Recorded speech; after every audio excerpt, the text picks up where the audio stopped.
Hollywood is not the kindest place in the world, and that's because filmmaking is a risky business. Funding a project is an investment, and if studios don't like how a film's production is going, they cut funding or end the entire project altogether.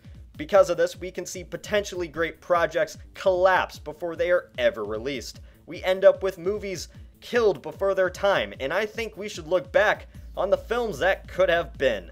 Newt was a Pixar film, which was originally scheduled to release in 2011. The movie was about two newts, a male and a female, who are the last of their species. They're forced together by scientists, and as it turns out, they simply can't stand one another. The story follows them on a dangerous adventure and their ever-changing relationship. After announcement, Newt's development was pretty shaky. Pixar felt the concept was too flawed, and the film collapsed altogether.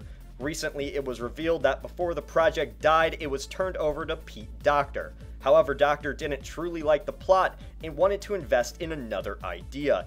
This idea became Inside Out, which is now scheduled for release in 2015. Pixar was pretty quiet about the project's demise, as Newt was pretty young when it died. Not much was ever created for the film except some concept art. Some have theorized Newt died because of its similarity to Rio, which was created after Newt's announcement. However, not much information has come out about this. Newt lived on in references in other Pixar films. We see Easter eggs in both Toy Story 3 and Brave, a little treat to dedicated Pixar fans. The Halo project was the symbolic sign of a clash between two different worlds. No, I'm not talking about the Covenant and the UNSC, I'm talking about Microsoft and Hollywood. Microsoft wanted to create a Halo film based on the world-famous video game, so they approached several different studios with the idea. However, Microsoft vastly misunderstood how the film industry worked, and this led to conflicts with the project. Peter Jackson was signed on as a producer, and he chose a relatively unknown person called Neil Blomkamp to direct the film. This became a massive problem with Microsoft, as Blomkamp's version of a gritty and realistic Halo was vastly different than the sci-fi and dumbed-down Microsoft version. The project even had test shorts, gritty and horrifying action sequences, which became known as Halo Landfall. However, eventually the tension snapped the project in half, and the deal of a Halo movie collapsed. With the deal dead, Jackson and Blomkamp decided to create another project. This project became District 9. Brett Ratner's X-Men 3 does exist. I'm sorry I had to remind you. Yet there could have been an X-Men 3 project that was not the godforsaken monstrosity spawned from the mind of Brett Ratner. This alternate X-Men 3 comes from the direction of Bryan Singer, who directed the two previous X-Men films. In our timeline, Singer left to work on Superman Returns along with two writers from X2. Before they left, Singer had a general idea of how this final installment of the X-Men trilogy would look. The storyline would have focused on a completely different interpretation of the Phoenix, aka Jean Grey. Grey was killed in the ending of X2, which traumatized the X-Men, and most importantly, Grey's partner, Cyclops. Instead of simply being depressed like he is in the Ratner version, Cyclops takes to death very hard and blames his own weakness for her death. With that, he creates the Danger Room, a virtual training facility to help the X-Men grow stronger to stop anyone else from dying as Jean did. The Danger Room was shown briefly in the Ratner version, but with no subplot whatsoever. Basically, it was a fancy room which was made to look cool. As a side note, in the Singer version, Cyclops never pointlessly dies. Jean returns in the Singer version as the Phoenix, yet instead she has basically become a god.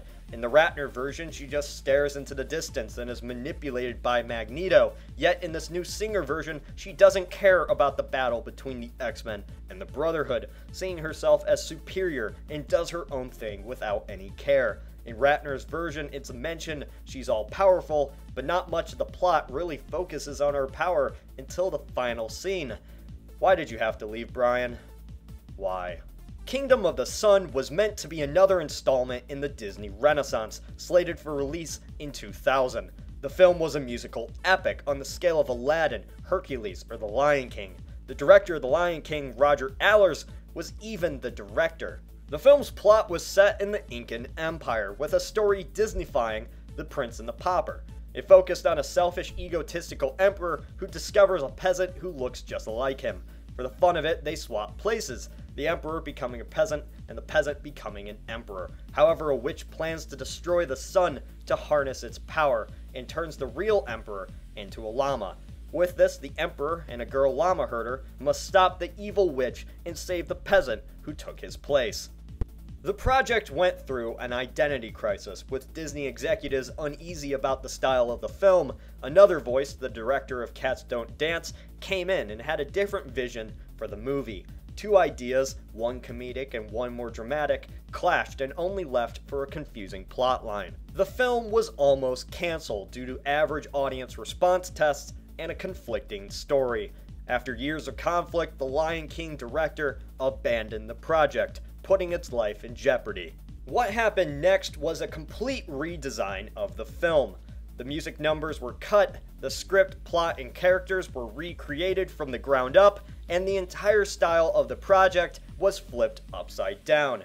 Years of development basically wasted. This new film, yet still focusing on the Incan setting, resembled nothing of the original movie. It became a buddy comedy, losing its Prince and Pauper storyline. After 6 years of development, the movie formerly known as Kingdom of the Sun was released. It was called The Emperor's New Groove.